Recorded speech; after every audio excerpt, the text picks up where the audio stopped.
হাজাৰটোৰ কথা নকয় কিয় ভাবি আছে নে নাই জুবিন গাৰ্গে হিট গানটো লাষ্টত গায় নে নাগায় গতিকে এইটো মই লাষ্টলৈকে থৈ দিছো ঠিক আছে চিন্তা কৰিব নালাগে গোৱাটো মানে কোৱাটো কমেই কিন্তু হিট গানটো আগতে গাই দিলে কোনোবাই উঠি যাব পাৰে নহয় আজি আপোনালোকে দেখিছে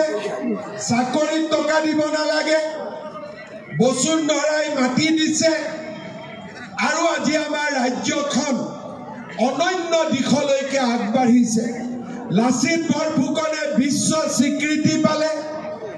অসমীয়া ভাষা ধ্ৰুপদী ভাষা হ'ল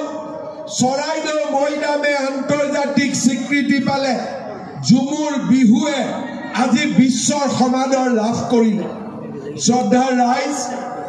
কেইদিনমান আগতে আমি অসমত এডভান্টেজ আসাম 5 লাখ কোটি টকাৰ বিনিয়োগ অসমত আহিব বহুতে মনত ভাবিব পাৰে ইণ্ডাষ্ট্ৰি আহিলে মোৰ কি লাভ হ'ব আপোনালোকে এবাৰ চিন্তা কৰক অসমৰ কিমান ল'ৰা ছোৱালী আজি বাংগালোৰত আছে কেৰেলাত আছে তামিলনাডুত আছে কিমান দৰমহা পায় 7,000-8,000 টকা সিকিউৰিটি গাৰ্ডৰ কাম কৰে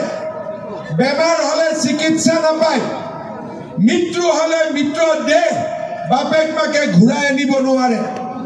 আজি মোৰ সংকল্প অসমক আমি উদ্যোগীকৰণ কৰিম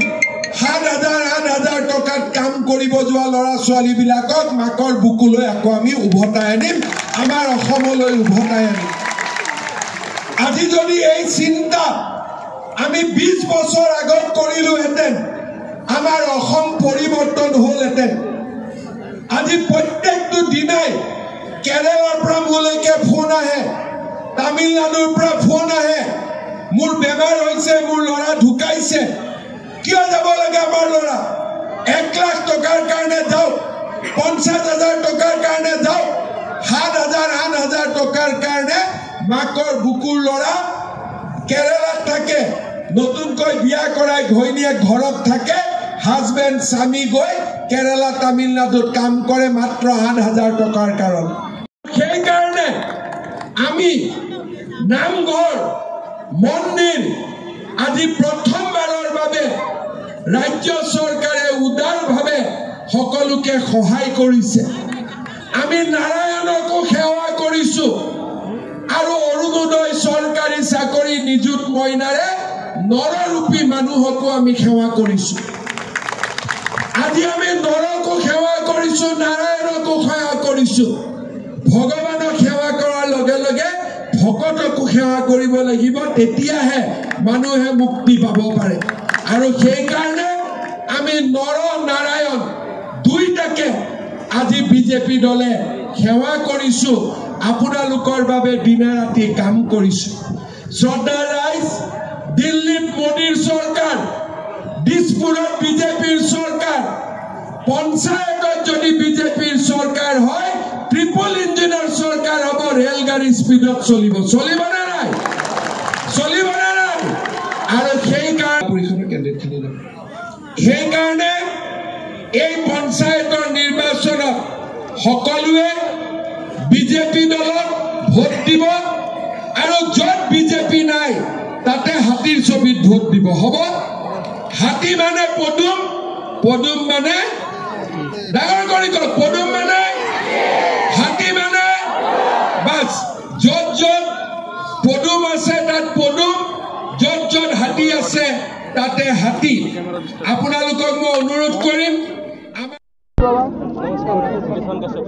এখানে ধৰি দেচোন বাবা জ্যোতিষমান এনেকে ধৰিলে এটা ফটো ল জ্যোতিষমান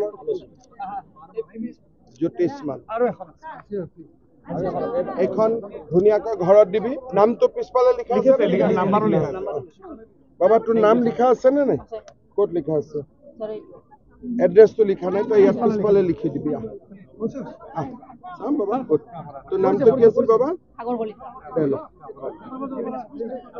সাগৰ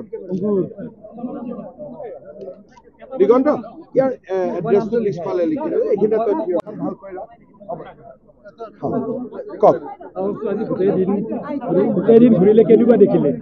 আমি ধেমাজিৰ পৰা আৰম্ভ কৰি তিনিচুকীয়াৰ পৰা কামৰূপ জিলালৈকে আজি নিৰ্বাচনী প্ৰচাৰ 21 তাৰিখৰ পৰা আমি কৰি আছো। বিগত লোকসভা বা আগৰ বিধানসভাতকৈও